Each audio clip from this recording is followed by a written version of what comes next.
So there's a lot of confusion. There's this mind-body problem, and people are doing a lot of talking, but nothing changes, right? There's just talk, talk, talk, talk, talk. And there's, at the end of all these talks, there's no practical application. There's no utility. There's nothing, there's no way in which a person could, there's no advice on how to, there's no instruction on how this information changes your life. These people that have a model of reality, at the end of it all, it doesn't change, nothing changes in their life, right? It's not like, okay, well, this is the final answer and this is what we're supposed to do, right? Like a final concluding theory of everything has nothing to do with physics. It has to do with figuring out why the fuck we're here, the why, right? You guys are trying to figure out the how, and that doesn't matter. The how doesn't matter, right? The only question that really will satisfy the quest is the why. Why are we here? What are we supposed to be doing, and how do we do that? No one's even close to anything like that. No one is even close to explaining why we're here, what we're supposed to be doing, and how we do that.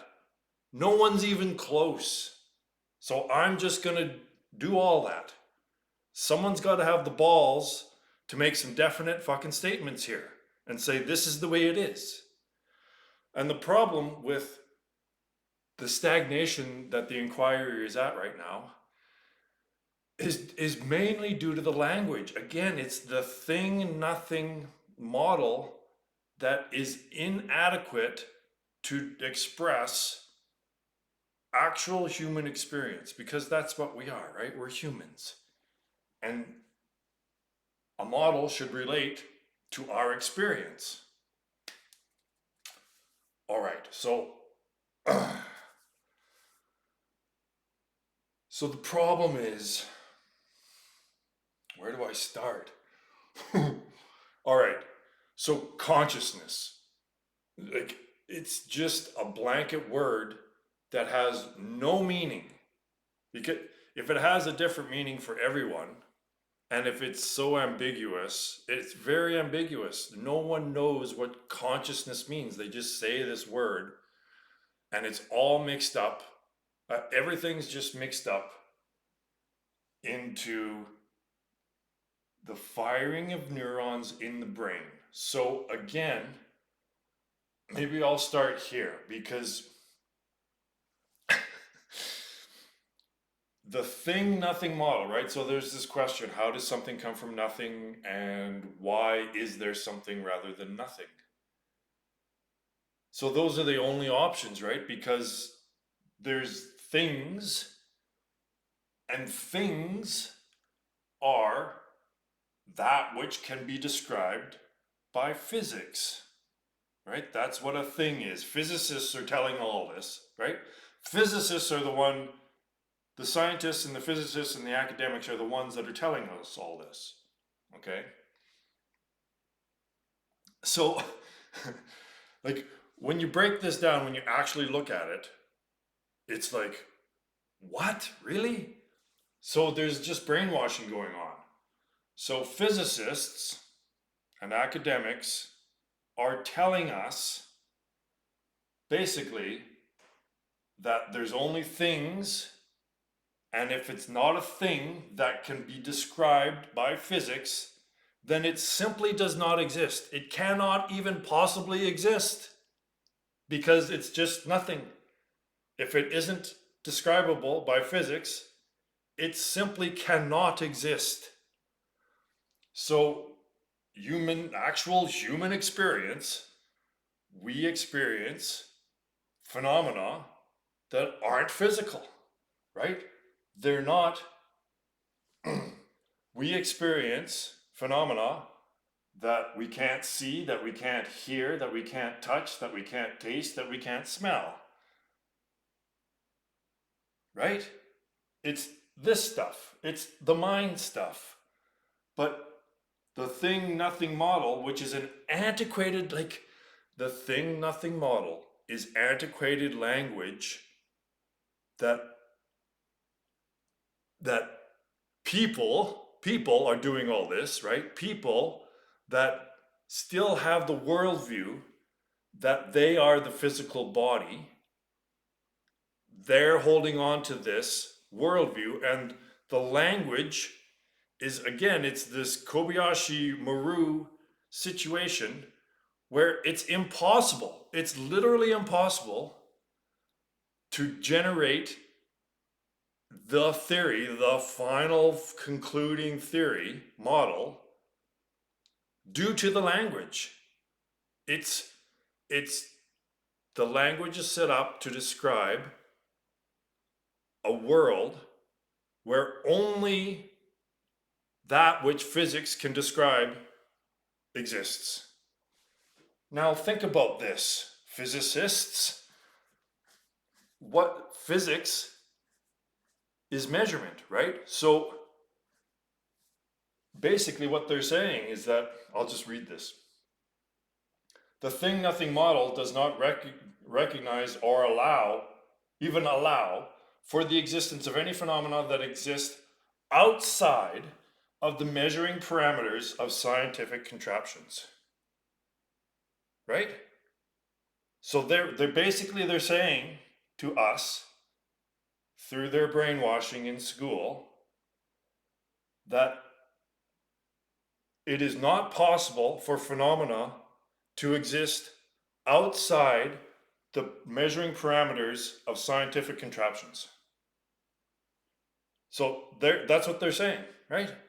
Is that there couldn't possibly be any phenomena that exists outside the parameters of measuring devices. Right? So this one observation that I just said is enough to destroy all of physics. But physicists will just go, la la la, I can't hear you.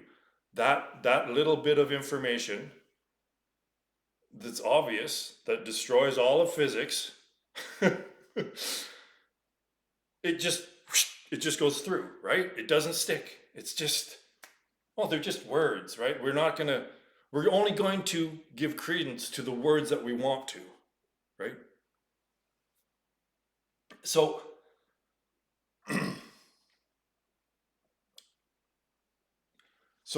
there's no category, there's no way to even start the conversation about things that cannot possibly fucking exist, right? So this is why when we're engaging with physicists and materialists, it's crazy town, right? They're all trying to accommodate their model where the physical realm that physics describes is the only possible reality that could possibly exist. So, but that is in direct opposition to our direct experience, because we have experiences that are not physical, that physics cannot describe. But what the physicists do, instead of saying that, oh, our model's physics is incomplete because it can't describe human experience, what they say is they question the human experience, right? With crazy talk like reality is an illusion and there is no self, right? They're denying the reality to try to accommodate their fucking worldview and the physics itself. But they're incapable of seeing that. So when you build a contraption, here's how it works, right? The voice in a physicist's head will say, I wonder if the physical world is like this.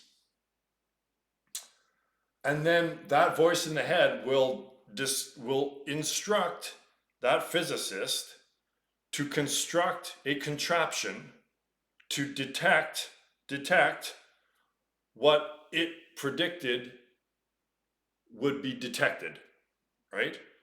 So then they build this device that's specifically designed to detect what the voice in the head said that it would detect. So it's not, this is a device to measure reality. This is a device to measure, to detect what the voice in the head predicts it, right? So it's not reality, it's we want to find this, so we're going to build a contraption to find this.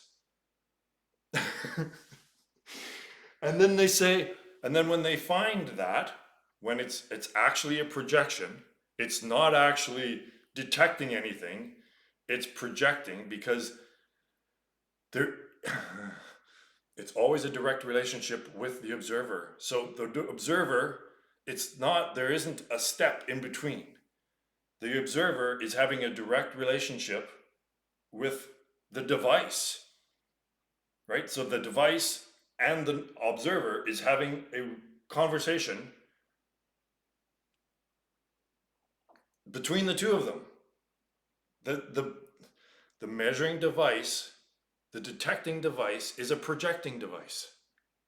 It's not detecting a third thing. It is trying to convince us that the voice in the head is correct, because it makes a prediction. The voice in the head makes a prediction, and then the voice in the head tells the physicist how to build a contraption to verify that prediction. And voila, imagine that. Eventually, that device that is specifically designed to do that does that.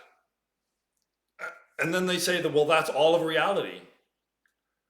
Like, you guys are insane. Like I'm sorry, but you've been brainwashed, right? You've just been gradually throughout all of school and university, all of academia is just brainwashing to convince you not to look outside of where we're looking. Don't think about that. Just keep getting passing grades on the tests that we're telling you to regurgitate the stuff that we taught you. All right, so these devices, so this is the tool that is required to solve the mystery, to figure out why, right? Why? So building, and this is the realm in which we are given. This is the information, this is whatever it is, the experience that we are given to figure this shit out. So physicists and scientists have been misled with a red herring, and that is all of these devices doing all these measurements is a diversion. This is what we're supposed to be using, these faculties. The world, the realm that these measuring devices are projecting isn't a part of normal human experience, is it? We cannot detect these things with our body, can we? With this tool, we are not capable of detecting anything through a microscope or a telescope, right? If you go down to the biggest microscope, the Large Hadron Collider, that again is just projecting things. It's not detecting things. Why would you need that much power, that much energy to just look at something? You're actually creating it. In the machine, it's just projecting the appearance of a particle that isn't there. It wasn't there, it isn't there. Okay. So what I'm suggesting is that in order to in order to investigate, there can't be ambiguity. There has to be sharp dividing lines and sharp, well-defined definitions so we know where we are and we know where we're going. Because what the biggest atrocity in this inquiry has been the development of neuroscience, right? So we've built tools to investigate this tool, and now everything is just jumbled in to firings of neurons in the brain, and that's because there's no category for phenomena that aren't physical, because it's either a thing or it doesn't exist. So what my model has done is introduced non-things. So now there's things, non-things, and potential. Nothing is gone. There's no more nothing, because nothing doesn't exist. Nothing is a unicorn, right? So that is the answer. That's the resolution to how can something come from nothing, is that nothing doesn't exist. It's a fantasy. So if we just replace potential, the word potential, instead of nothing, then it all works, because something can definitely come from potential. And potential infers consciousness, right? Potential infers that there's a choice to be made to either manifest or not manifest, to play this game or not play this game. There's a subtle, there may be only one choice, and that's to play the game or not play the game. And the game is all of experience, right? So I'm shutting this shit down. We can't be led astray by following the readouts of measuring devices. We can't do that. So my theory, my inquiry, disregards all readouts that are displayed on a fucking screen, because there's no way to know whether that readout is detecting or projecting. One of you geniuses, please tell me how it's possible to know, when you look into a measuring device, whether that is just coming out of the measuring device in the relationship between you and the measuring device, or is it a relationship between the measuring device and something that's already there, right? As kind of an intermediary party. It's nonsense. Everything is there's a direct causal relationship all the time between the observer and whatever it's observing. There's no third party in this. So the way this is, so there's two aspects to the singularity. The way the singularity is experienced is through the duality. So imagine that you are the awareness, all right? So that's an A. I know you probably can't see squat because of the lighting, but anyway, that there's a green A there, and that's the fulcrum of this teeter-totter, okay? So on one side of the teeter-totter is mind, on the other side of the teeter-totter is body. And you are the fulcrum. The observer is the fulcrum. So the way it works is that the way manifestation and creation occurs is through the bias of attention. And so when let's say that, all right, so the human consciousness is so self-aware that basically we're so close to self, like the singularity, we're so close to complete self-realization, is that we can see both of these ends in our periphery. Like say that we're looking and we can see the one end of the teeter-totter and the other end of the teeter-totter in one's body and one's mind. But here's the thing, and here's the most important thing, is that what moves the teeter-totter is the bias of attention. It's simply, if you look at the body, if you pay more attention to the body, the sensations, then it will appear as though self is physical, the body.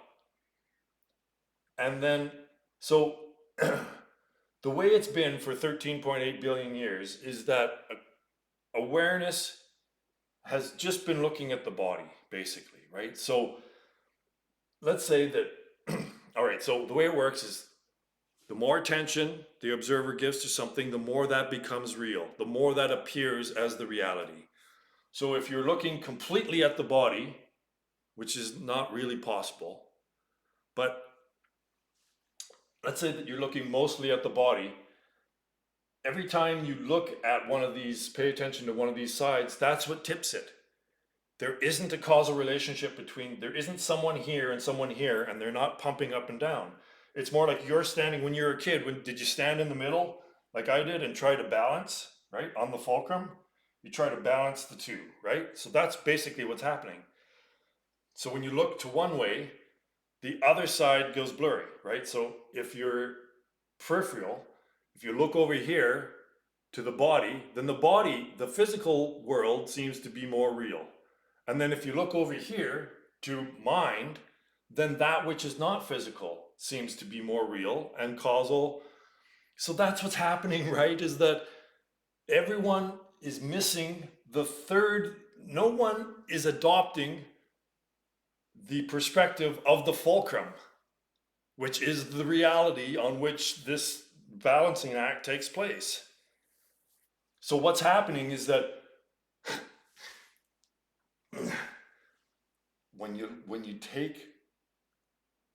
when the bias is towards mind being fundamental, then it appears as though the laws of physics give rise to the physical realm. And then,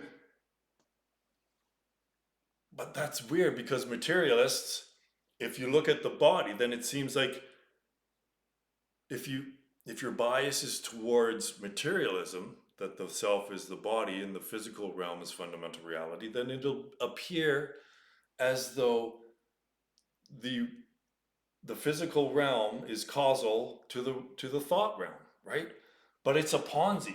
It's like you're running over here, and then you're running over there, and then you're running over here, and you're running over there, trying to balance the two, when you don't realize that you're the one in the middle.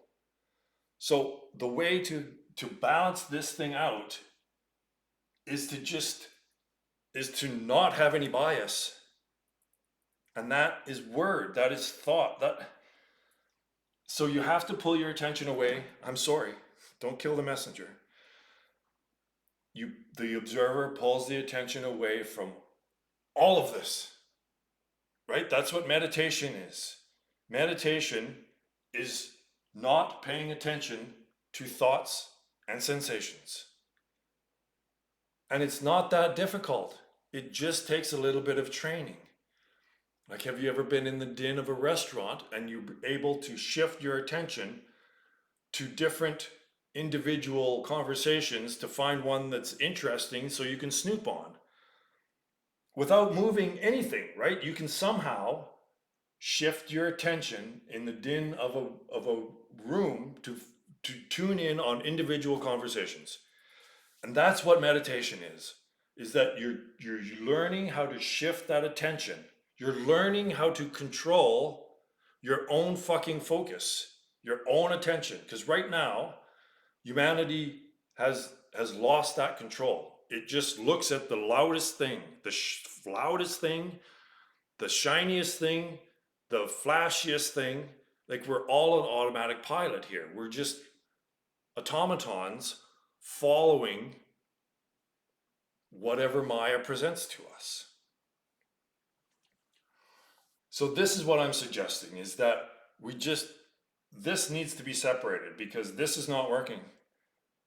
That we need what it's come to my attention that materialists just have to be left completely out of the conversation now, completely out of the inquiry, because they're just fucking things up. They won't, until this thing nothing language at the most fundamental level of our psyche and our worldview, right? That there's no option. It's just either it's materialism or it's non-existence. So until the thing nothing model is fixed, like I've just fixed it, the Kobayashi Maru situation will just keep failing everyone, right? Every single model that the modeler has in their head, that there's some idea that there's a nothing, that there's a non-existence, right? So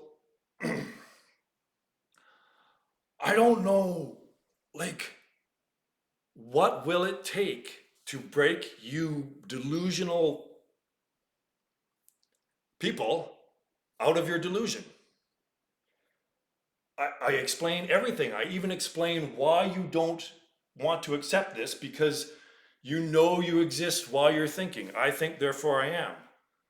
So therefore, if you stop thinking, then by that logic, then you will cease to exist, right? So physicists don't understand this, is that it's kind of a catch-22. They don't know who they are, so they're addicted to thought because they know they exist relative to the thoughts that they're having. So then they come up with the narrative that they're searching for some sort of truth and conclusion, but deep down their ego will not allow them to conclude, because the ego is exactly a relative sense of existence. It's an inferred state of existence relative to thoughts and sensations. So, all right, so why, now I want to describe why it appears as two. All right, so there's a singular process, there's a singularity. There's a singular process going on, and that's awareness is just coming back onto itself. So John Wheeler came to this conclusion as well, and he drew this Wheeler's participatory universe where this is the Big Bang, and then according to him, this is evolution, right? So evolution, and then we come up with, so this is one of these cycles, right? So this is the number system, right? So this is the message of the number system that I've gone over. It's samsara. It's, the number system is a linear expression of a cyclical process, and this is that process. So you start the game and you go around one cycle,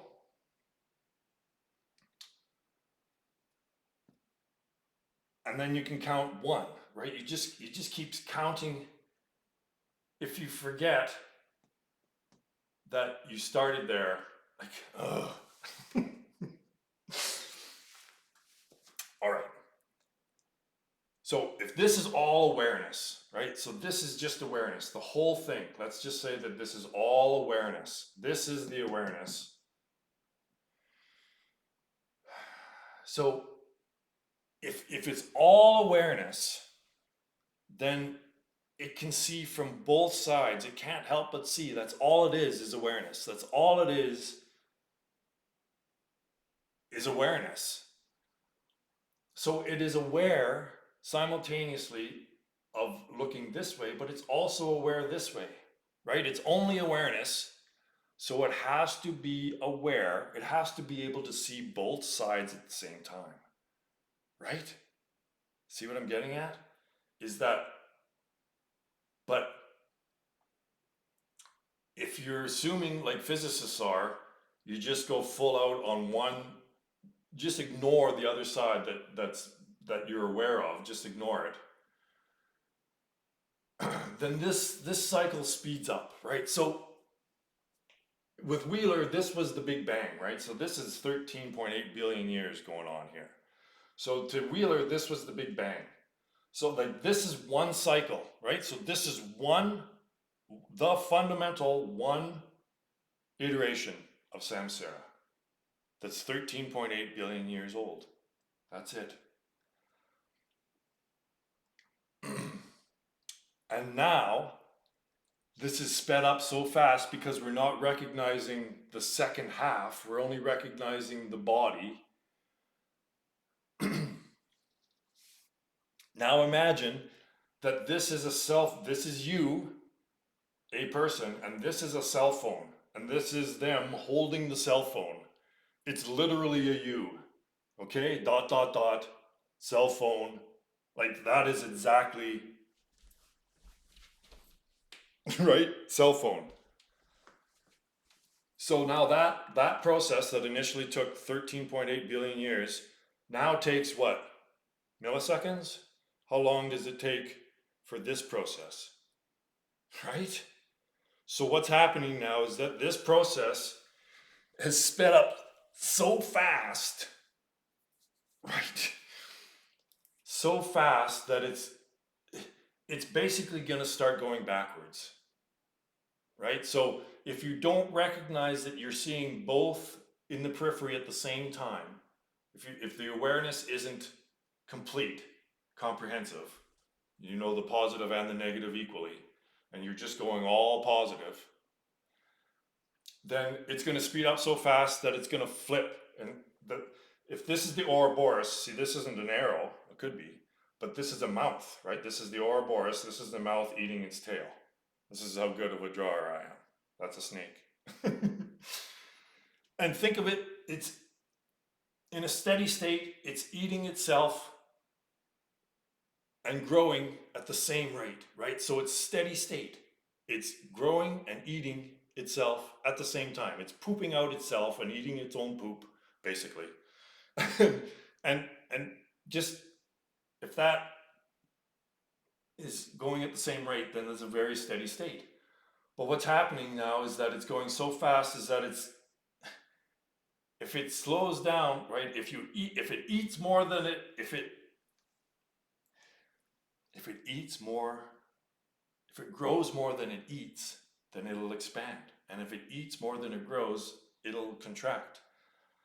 So right now, the Ouroboros is eating itself so quickly that it's about to turn inside out. Right? That's what singularities and black holes and Mobius strips, that's what it's about, right? It's basically an exponential component that never collapses, it just keeps going, right? So this is what's happening. So it'll just, when it flips, the only thing that happens is that you will now take the yin appearance to be more fundamental than the yang, but neither of them are.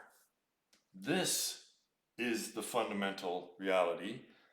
So my triune model, fundamental model of reality, what's so special about it is that it expresses the reality plus the illusion, right? The other ones, all these other ones that are based on the thing nothing model, that are just the body mind without recognizing the middle part, the state of superposition itself. Oh, I lost my train of thought. Fuck. I'm sure you're getting it though. Like the complexity. See, it's really the crux of the matter is that humanity has gotten to the place where it and this is when symbol and the I thought came into, and language came into, like basically this is when the mind realm started becoming noticeable.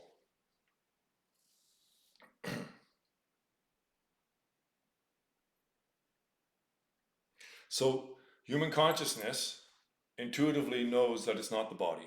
That's it. Like all of human consciousness has this intuition that it's not the body.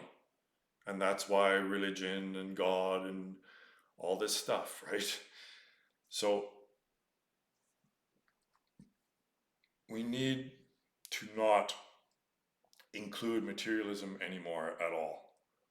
We just need to not include materialists, because materialists are consciousness is consciousness that is still mired in believing that the body is the self and the physical realm is fundamental reality. And they're going to keep trying to prove this, right? So it's like a drowning person. We can't save them. We just have to throw them a lifeline and say, good luck. Here it is. See you later. Because you, like, because of the power that language has over humanity, until this thing nothing problem is fixed, this Kobayashi Maru is reprogrammed, like I did, like this model does, because I didn't even do it. It's a freaking message from the creator. Now, if you don't think that there's a creator, then bye bye. Again, it's just I don't need you in this conversation. I'm not trying to convince people that won't be convinced. I'm trying to help people that already know this stuff, right? They already know that they're not the body. They're basically one evolutionary step ahead of materialists. So we can no longer include materialists in the discussion. And unfortunately, idealists, it's the same thing. You're just shifting it to this side. You see what I mean, right? You just keep bouncing back and forth, and neither of you are right. You have to admit that neither of you are right. It has to be this triune system. But again, no matter how much sense this makes intuitively, academics, if no one will admit that they're wrong. No one will admit that they're wrong. No one will admit how much they're suffering. No one will admit.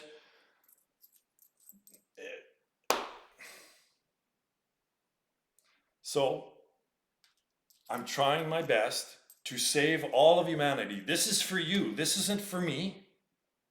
This is for you. I am trying to save you from fucking hell. You're welcome. I'm not trying to disprove you. I'm trying to show you how everyone's wrong.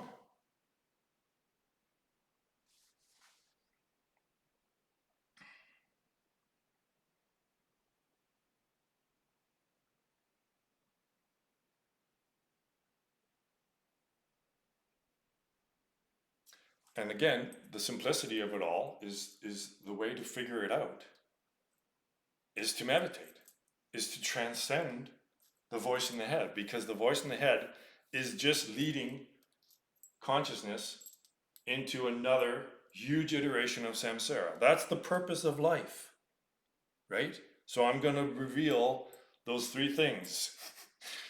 Why are we here? The life of your name here is a divine game. And the purpose of the game is for God's entertainment, for your entertainment. And are you not entertained? So the purpose is for entertainment of all of this. And the goal is to conclude this. So it's a game. It's a puzzle. How can a singularity, like God, one person can't really play badminton or tennis by themselves, can they? Right? But if God were to be able to set up a system where it can act and it can play, right? There's playing and acting in humanity, and it's all holographic expression of we were created in God's image, right? There is acting because this is an act.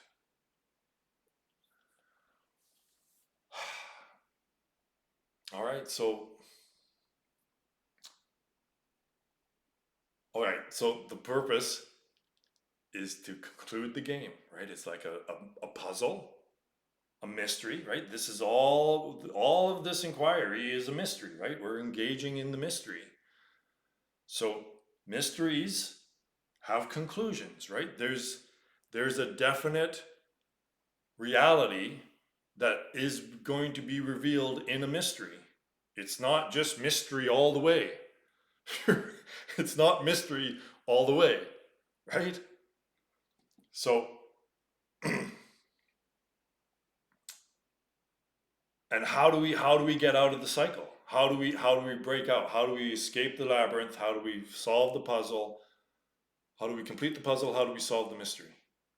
It's by transcending all this. Because this is exactly the labyrinth. The way that words arise and are superimposed over top of sensations, it brings the appearance, the illusion that there are separately existing objects, but there really aren't. Fundamentally, there are no separately existing objects at all. A separately existing object is a specific agreed upon combination of sensations with a word attached to it, right? Sensations.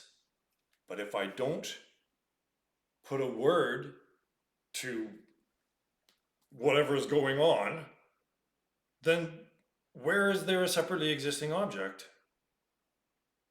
If there's no words in your consciousness, where is there a separately existing object?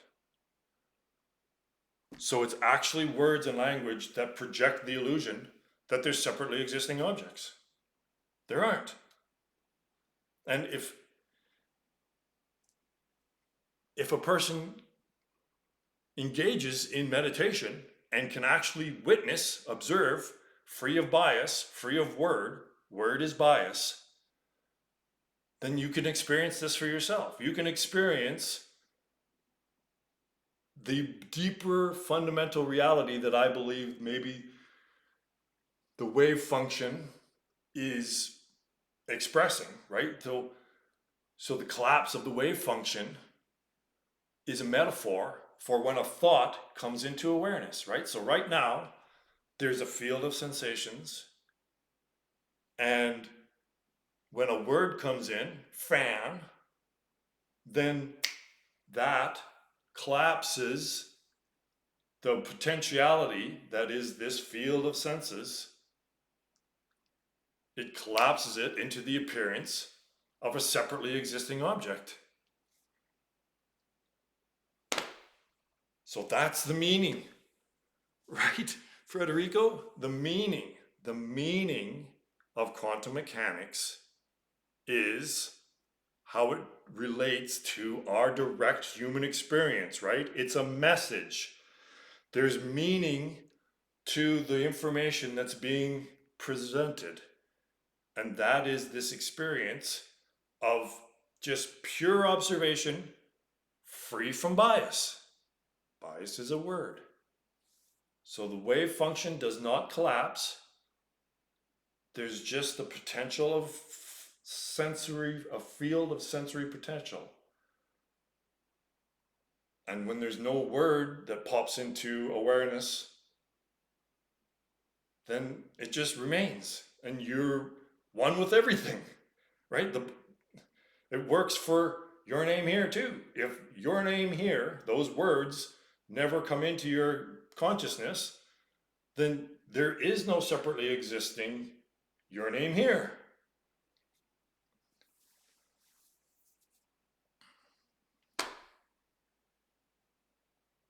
But this will be ignored by just about everyone. So I don't know. I feel like I have to keep doing this. I really do. I feel like if this doesn't make it to mainstream to the public through academia or someone that's famous, then in 5 years from now, I'll be just doing this again because it's complete. This theory is complete. There's no updating it. There's no improving it. I'm not working on it. I'm just redoing it in different ways to try to get it through to these brainwashed academics. But I can't because they're too far gone. It's like a cult. It's like talking to a Scientologist. It's like talking to Tom Cruise. There ain't fucking nothing going on there. Right? There's no deliberation going on. There's no attempt to even try to understand how they're wrong. They just keep going with their wrongness, trying to prove that it's not wrong. It's like scientists and Mormons.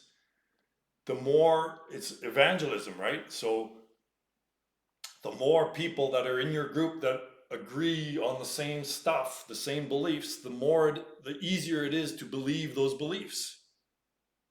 And it's really easy to believe all these beliefs when you've got millions of people in academia all believing the same shit, right? Brainwashed into believing that nothing could possibly exist outside the measuring parameters of scientific devices.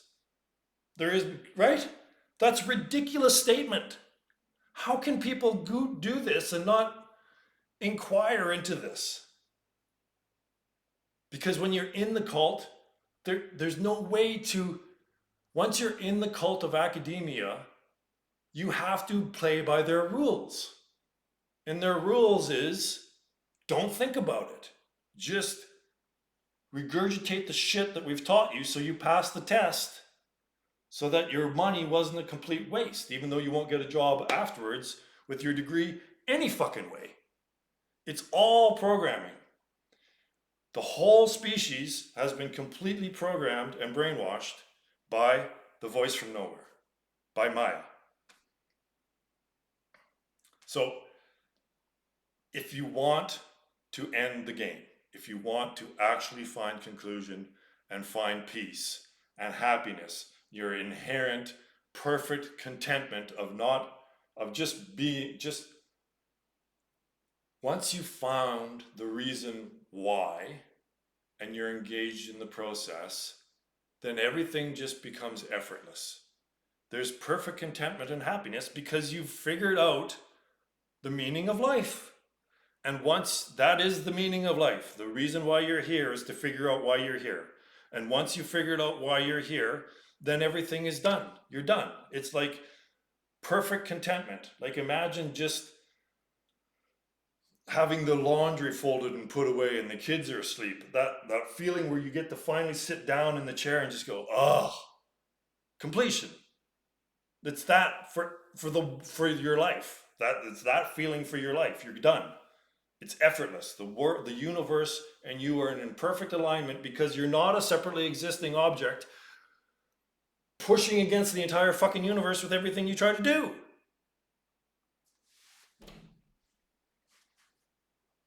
Okay, I gotta stop.